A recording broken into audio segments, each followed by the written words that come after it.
Hi everyone, it's Susan Knowles from SusanKnowles.com. I'm here to talk to you about another topic today that is in regards to Ebola.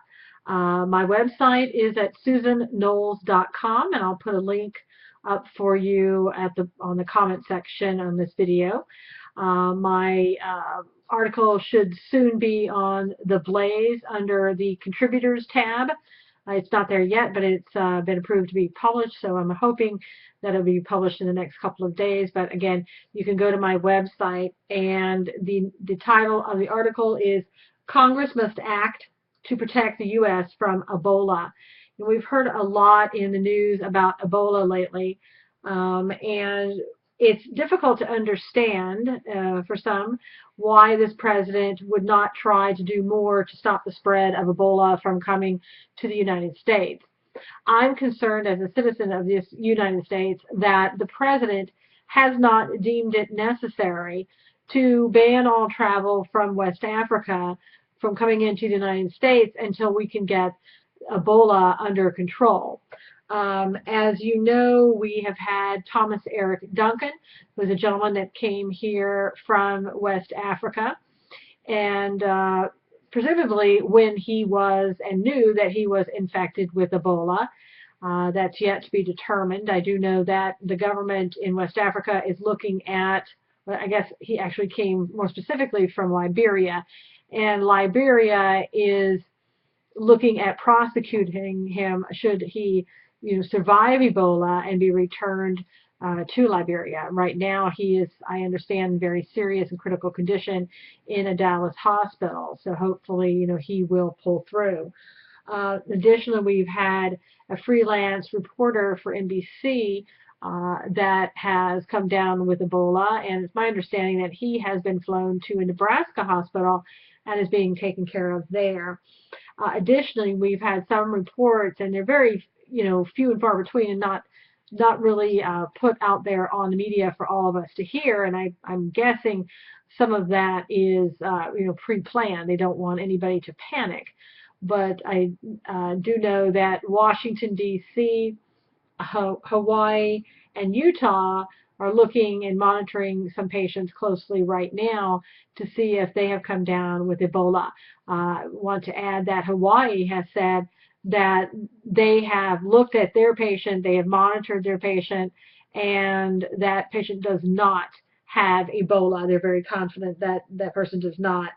I think that when we have a president that won't act, we have to start looking at alternatives. And while we may not have the best alternatives, we need to begin to at least discuss some of the alternatives that we might be able to look at if this president chooses not to take this threat more seriously in the United States and ban travel. Looking at the next step, it may be to go to Congress and ask Congress to protect the United States. Now, what do we need in order for Congress to act? We need to know that there is a national security threat. Back in 2005, Barack Obama himself, he was then a senator, wrote to his Senate colleagues opposing the extension of wiretapping powers that were given to George W. Bush, who was then acting president under the Patriot Act. And it was his opinion that Congress had relinquished too much of its powers to the executive branch by giving this sweeping power and going along with it. It seems that his concerns as a senator are now different than his pen and phone approach, where he garners all types of power as President of the United States against this Congress and takes their power away. I would like to note that there have been articles that are written in documents and manuals that we have. In 2010, in May of 2010, Obama signed the National Security Strategy document, or manual, if you will, which sets forth an overview of U.S. national security strategy, including those pertaining to biological threats. And in looking at Ebola, there has been some talk about, well, what if ISIS or some other terrorist group uses a biological threat and comes into the United States?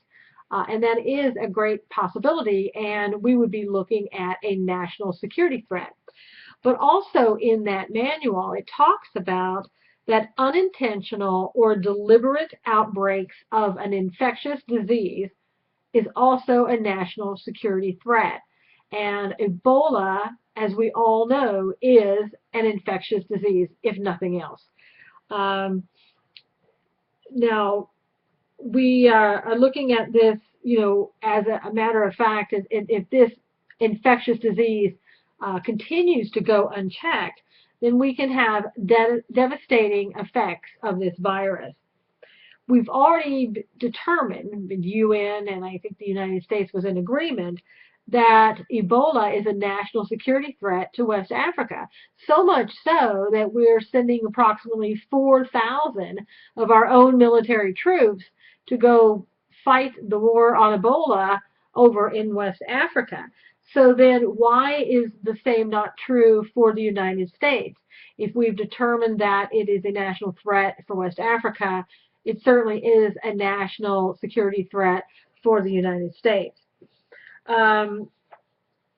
Congress has the authority and the responsibility to protect the citizens of the United States from the threat of national security, regardless of whether or not this president ever takes it seriously or decides to do anything. Congress has that power, and I'm saying right now we need to be calling on Congress to say, look, guys and women, you need to be discussing this and trying to decide what a plan B is. And a plan B meaning when the president won't act, then what are you going to do about it? Now, Senator Lamar Alexander, who is a Republican from Tennessee, and he's also the senior Republican on the Senate's Health Committee, when he was speaking about Ebola and the threat to West Africa, he said that the United States must take the Ebola threat as seriously as it does the Islamic State terrorist group. He gave support to Obama's request for millions of dollars to be used in the fight to eradicate Ebola in West Africa. He said, this is an instance where we should be running toward the burning flames with our fireproof suits on. This is an emergency. Well, Mr. Alexander, I would have you look at this as the flames are already here in the United States, and we need to be running towards this threat in the United States and deciding what we can do to prevent travel here in the United States from those people coming here, knowingly or otherwise, infected with Ebola. I don't think that our screening processes are going to work very effectively, just to be honest with you. I think that our public health and safety isn't as prepared as they would have us believe, and they're not ready to make assessments on people of whether or not they have Ebola when they're coming into the United States. I think the tendency is going to be, let's pass them on through and send them on their way. And we need to act now to stem Ebola in this country before it's continued with our open borders to allowing people to come in and using Ebola as a biological terrorist threat here in the United States. So I would encourage you to go and read my article, again, at SusanKnowles.com. Leave comments if you will. I would love to hear feedback from you and what you think. I know that talking to Congress, everybody's frustrated with Congress, and I totally understand that. But I think we need to be looking at additional options. And right now, going to Congress and asking them to do everything that's necessary and proper under Article 1 of the Constitution to protect the United States from a national security threat, I think that's a very viable option, and again, one that we should be discussing. I know there is a lot of talk of, well, it's not PC to talk about, banning travel. We could hurt people in West Africa, or we can discriminate, or whatever the case may be. I know Jesse Jackson supposedly is on his way to Dallas, Texas, to protect those in Dallas, Texas now who are being quarantined because of some, racial reason that that those people are being discriminated against. These are the people who were with the man, Thomas Eric Duncan, who has been identified as having Ebola. I don't know what the discrimination is other than the fact we're trying to quarantine an infectious disease so that it doesn't spread even further. So please take a look at my website. Go to theblaze.com under contributors. Hopefully that article will be posted up there soon. If not, you can see all the other articles that I've written. And again, I do look forward to getting your comments, and I do read them and hope to comment back on them. Until then, take care.